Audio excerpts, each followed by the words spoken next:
Amen. Okay, so Papa, you are once again welcome. And thank you. as I indicated to you, and you're already aware, this is a group which, a WhatsApp group we started, but with the sole aim of helping our dear brothers and sisters who also have the call to come into ministry. Over the years, what has happened is that after the interview, 1 or 2 days, you get opportunity to be trained or go over the studies. But the Lord laid upon my heart also to come up with the idea so that we can help ourselves prepare and then go to write. So Papa, I'm so grateful for honoring our invitation to be with us today. I know how busy you are, and I know how the network at your area is. So we are so grateful. So Papa, please, this is a group, it's made up of the SMT and TTS. And so we will leave everything into your hands as we try to come in and moderate the whole program. And then we go. So Papa, once again, you are welcome. Thank you very much. Okay. So Papa, we'll begin by allowing you to introduce yourself to us as to a quick intro so that everybody gets to know you better. And then we move from there to the question and answer. And as you also give us the areas that we should also look at for any suggestion, any advice, we are so welcome to it. So Papa, over to you. All right. Thank you very much. And thank you for the opportunity. Adolfo, you are doing very well. God bless you for this idea and for this platform to help. I am Gilbert Yaomiwonumi.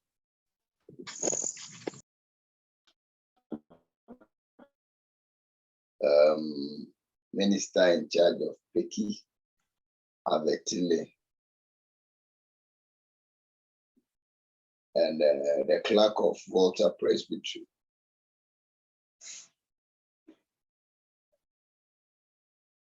I am married and I have 2 children now. Then again, I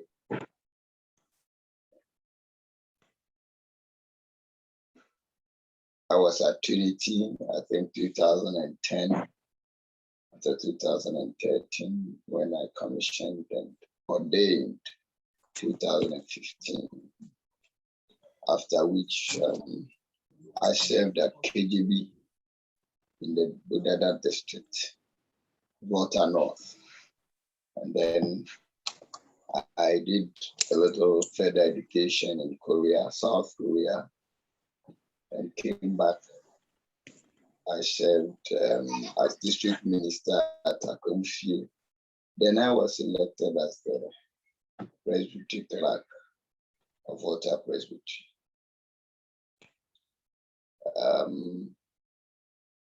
Basically, this is what I can say for now. Thank you very much, Papa. We are so grateful.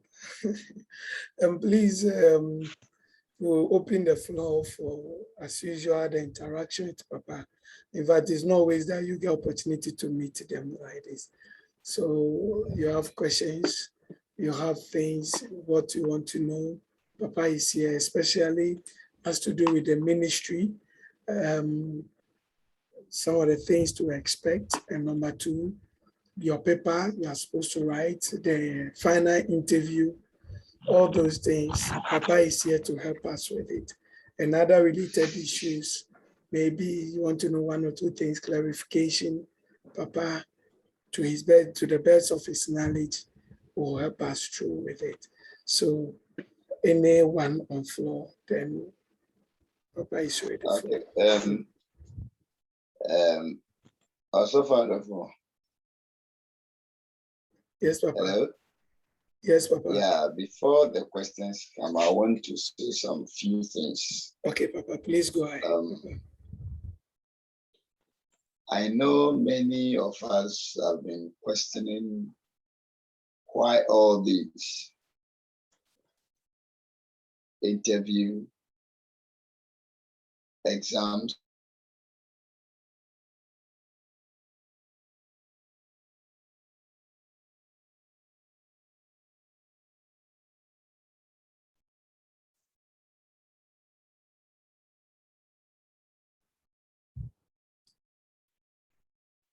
Yeah, I think Papa's line isn't coming now.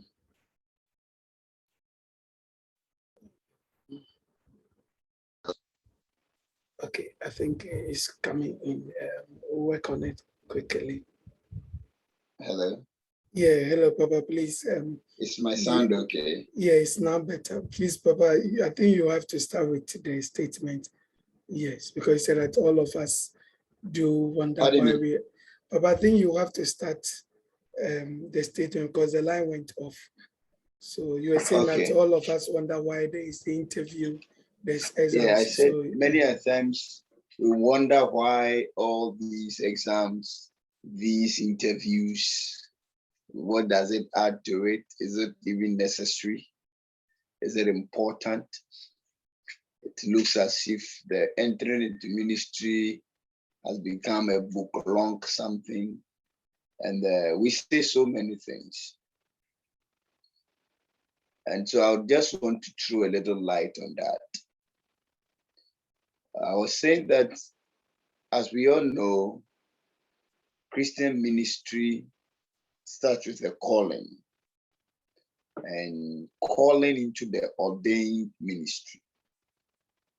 But when one is called into the ordained ministry, there is a need for confirmation and validation. And this is very biblical. So that even Jesus had to be confirmed, or had to confirm his calling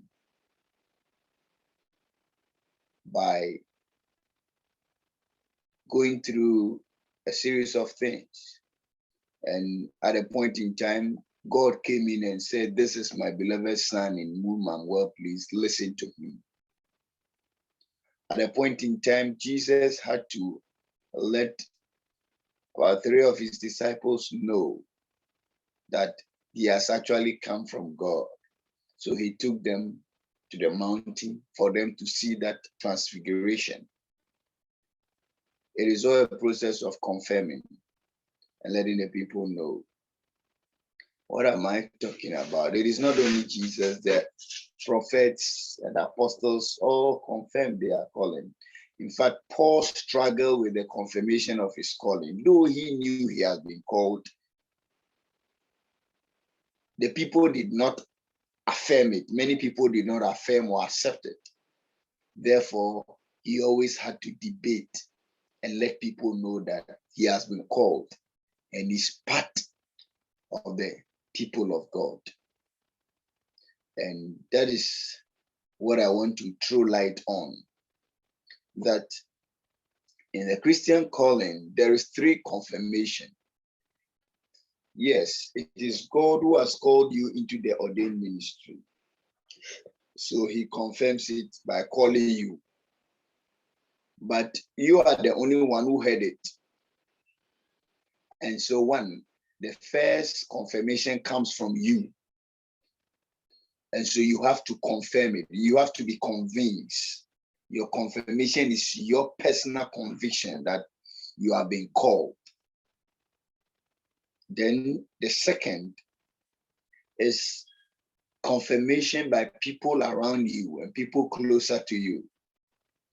God then speaks to people or tells people, people sees it and acknowledges it, and then talks to you about it or tells you about it.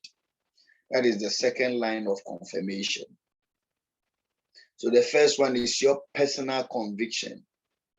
Then the second one is people around you confirmation. They seeing it, they hearing it, they having revelations about it and informing you. Then the third one is the confirmation by the church, because you have been called into the church. So quite apart from you hearing the call and being convinced about it, and even others telling you, the church must be able to confirm that indeed you have been called. And so the process by which the church confirms is all these interviews, and then examinations, and then even the ministerial training that you may have to go through. All these forms part of the confirmation. And so we first have to get it clear. We first have to understand the need for the various interviews, the need for the examinations, and the need for ministerial training. All these forms part of the church's confirmation of the call upon your life into the ordained ministry. And so this implies that we must not and cannot take this process for granted. You may be called and have the personal conviction. That is good. Then, if you don't mind, you can do ministry anywhere at all. But the people around you, the people in which you work with, they must also affirm your calling. If you really work with people, then since you are going to work within the church also must confirm your call. And so it starts with the interviews that we attend: local level interview, district level interview, presbytery level interview, then the examination. Then we go for the final interview. That's the process. And in all of these processes, you are being tested to find out whether you are actually being called. And so it is very important that we take all these processes very serious. The moment we have negative understanding or thought about this process, it really affects the confirmation process. So this is also very important. We must be positive towards it and know that if you have been called, then God will help you through these processes, and God himself will confirm it through these processes. And so since our attention is on the exams, I will now zero down to the exams to say that the examination is very important, and it forms part of the confirmation, in the sense that it is basically on the Bible, which is the sole authority, and also your general knowledge, that is the world in which you are going to minister. And so you must know about the Bible. You must know about the world in which you are going to minister. You must know about the church in which you are going to work. Then again, I want to emphasize that we need to take the examination very serious.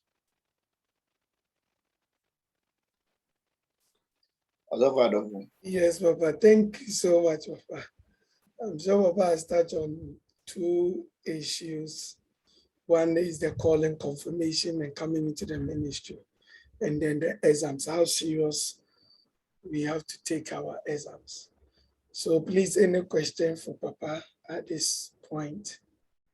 I know majority have the feel that it has been the process is too much book long, but trust me, after going through, I had the same section, but after going through, I think that is the best. Oshefo part. Yes, I think you have unmuted your mic. Yes.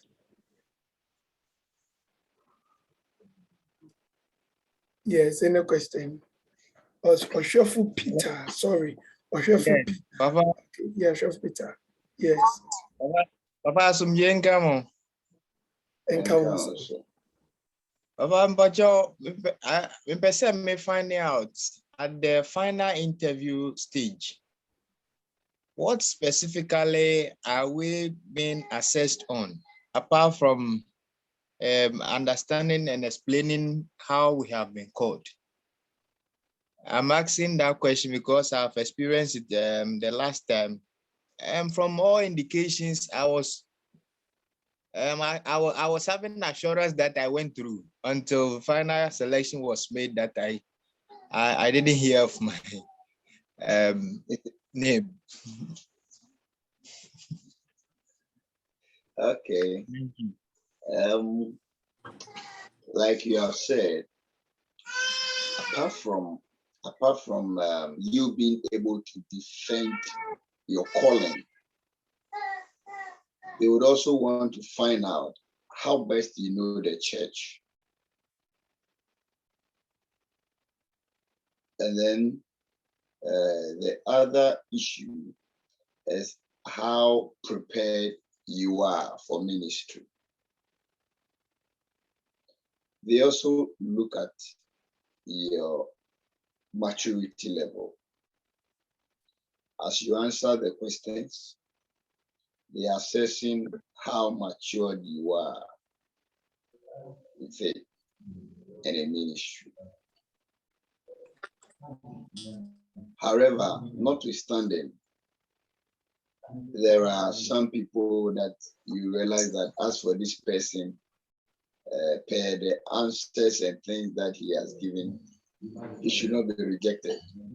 Like you have said, I have a friend who the only reason that he was given for not being taken is that she should go and baptize her son and come back because she have not baptized her son. Do you think that should be a reason for, I don't want to say rejecting, but dropping somebody? It may not, but it did happen. You see, sometimes I just want to put it this way. It is also part of the preparation. Sometimes when I see these things, I say that perhaps though God has called you, the time for you to really enter into full-time ministry or the ordained ministry may not be up yet. Or God has something more to teach you or show you or prepare you with before you enter. Though it is human, though it is spiritual, but there are also human aspects of it. But in all that, you will see the hand of God within it, that God is preparing you. And so on this note, I would say that on whatever note on which you are disqualified or you are dropped, you should not give up. You should not give up. Because sometimes you may think that they have been unfair. You should have been qualified. But that did not happen. But you also take it that it is God who is still giving you more time to prepare yourself for ministry. Thank you very much, Papa. So we should not give up. I remember at the SMT when I got there, for the 1 year that I needed to spend at the TV, there was one also for Christian who tried for 9 times. So he was coming to the SMT on his 9th time of trying. And I don't know, but I felt like we really have the tenacity to stand. So please don't give up, as Papa said. Yes, Mama Sylvia.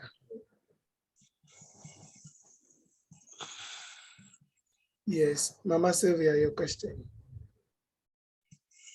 Okay, also for Imano and also for Labi. Please, your questions can come.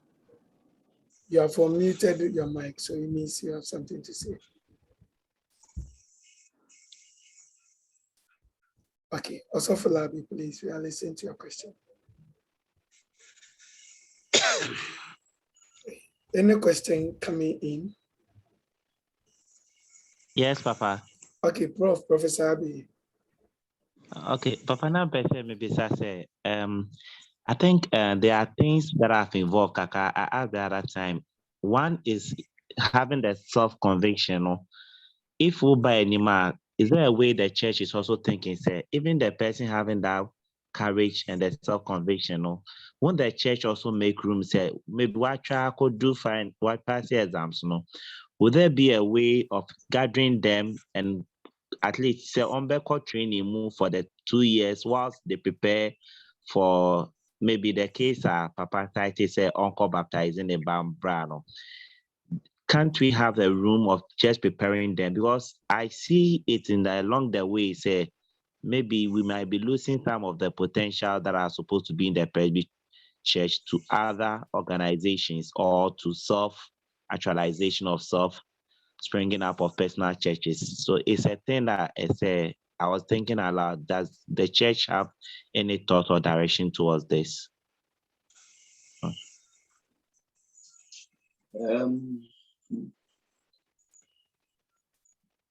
The church PCG, that's the head office of the national, has no plan concerning that.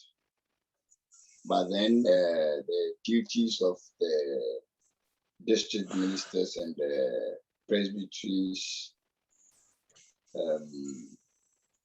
this is at their doorstep, because one, they have recommended you, and so they have seen or identified what is in you, and they have confirmed that. That's why they are recommending you.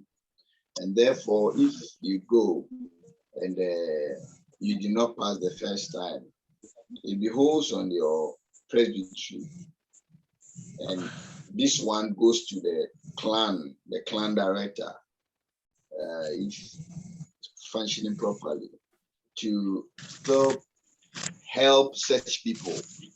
One, not to give up, to be in touch. And then again, you do ministry work. You are serving. You are doing something before the exams or before going to Trinity or going to write the SMT. So you must still be engaged in doing that. You must still be engaged, but all I'm saying is that you need to be helped. You need to be helped so that you continue. But the church does not have any plan or any program where such people who maybe you attempt the first time, and so you are taken through a particular training, so to say, waiting for your next term to be admitted. But it is the duty of the presbytery to help with that. Okay, thank you very much, Papa. Please, any more questions? Any more questions? Prof, I hope you're okay. Yes, Papa Benjamin, Papa, your okay. hand is Papa, up. thank you. Okay, also for Benjamin, your hand is up. Okay, Papa, please, thank you very much. Papa, please, I want to ask, looking at the situation at hand, say, your interview, Papa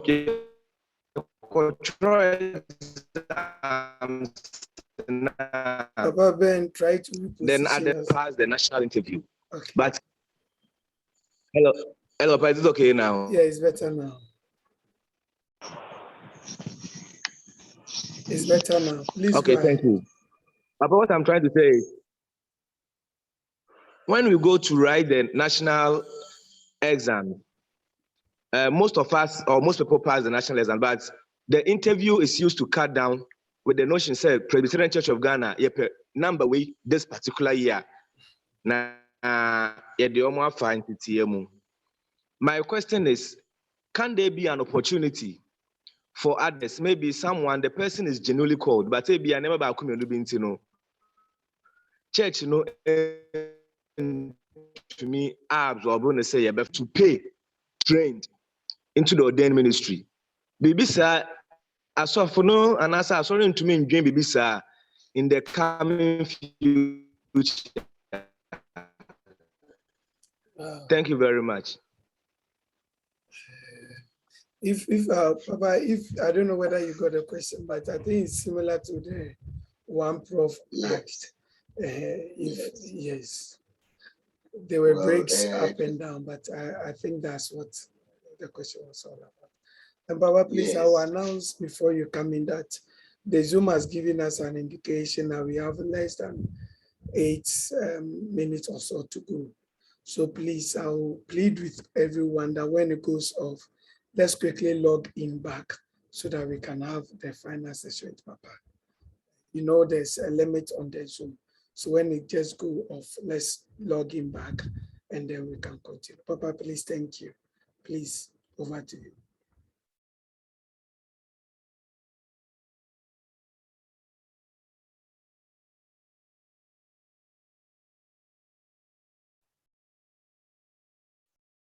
Yeah, I think Papa's network seems a little down.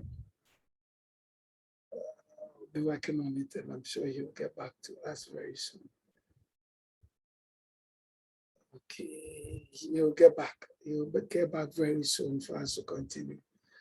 So Papa Ben, I think your question has to be with what happens to those who after the exams are not paid. Yes, so Papa is back. So Papa, please. Yeah, like I said earlier, the church has no plans for that, but it's a good thing that you have brought up, so that we actually look at how best search people. For instance, you have gone through the exams and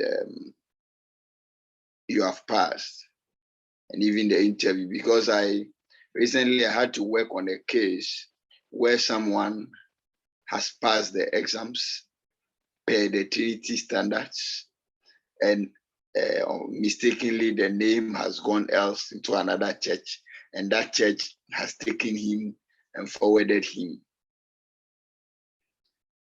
But for PCG, yes, for when we had to work on it for PCG, he couldn't be picked. Yes, I see.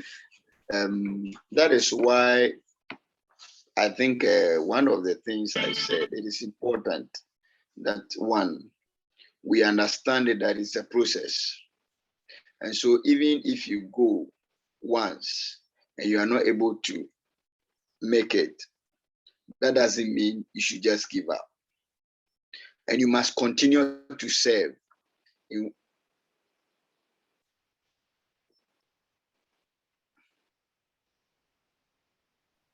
Yes, Papa.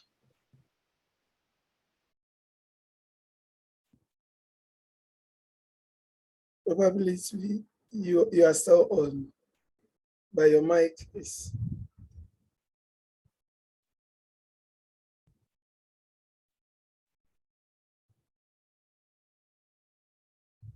Okay, I think Papa's line is off again. And then Papa Ben, okay, Papa Ben has also sent a text, a question through the chat column. And so we'll try to get Papa back, get his network back once it's on. We'll let Papa tackle that one. What Papa Ben is asking again is that the church can allow those. Okay, Papa, please, I want to ask if the church can allow those who pass through the national exams to pay fees if they are willing to pay to be trained, since PCG always has a quota for every year. And I think it's a very good question as well. And since Papa is a clerk, I'm sure when he gets back, we'll look at that question as well. We are trying to get him, connect him back. So let's just give him some few minutes. He'll get back to us, and then we'll tackle that question as well.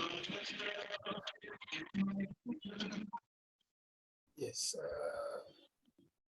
Okay, so Papa Adolfo, whilst we wait for him, can I ask you a question? Yes, Papa, please ask the question.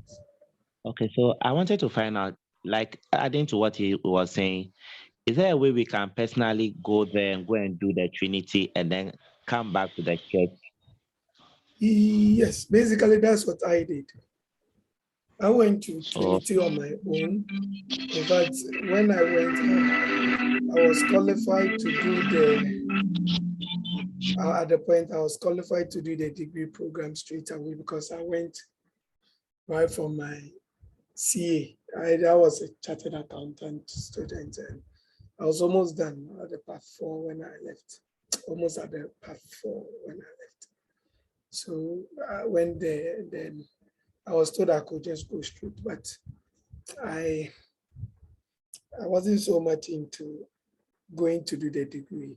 So I opted to do the certificate program first. I started the certificate and passed through the certificate before sitting for the entrance exams for the degree, still as a private student.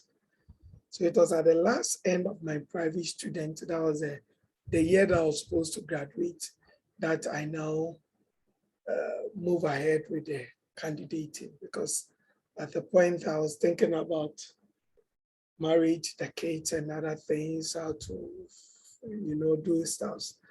And so going to Trinity where I have to leave everything and be on campus will be a very difficult order for me.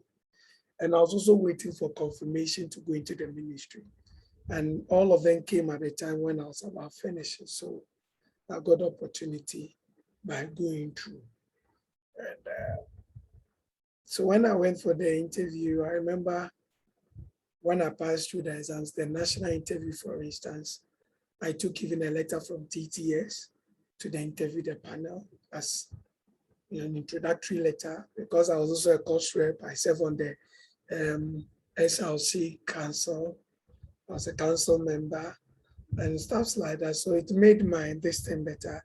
I took my raw score from the academic day to the interview. So I went fully prepared from the theology aspect. I went there. So when I presented it to him, it's like the guy has already done everything, because the raw score was indicating not just a first class, but at least you see what I've been through from the certificate to that level. So to me, I always advise people that when you don't even go through and then you get the 40 marks for the Trinity, I think I should start something. Go there, and then when you get to the SMT, you may be given reduced time. Instead of 4 years, maybe given a year or 2, and then you are done. Now SMT is 4 years. 4 years starting from the year you enter. So practically it's 3 years. So it's always better. You don't give up, you start doing it. And it was an evening class. We went and we are through. So let's try it that way. Go pay, start the class. Some people can be there, can be at the two sides. Whilst they are in the SMT,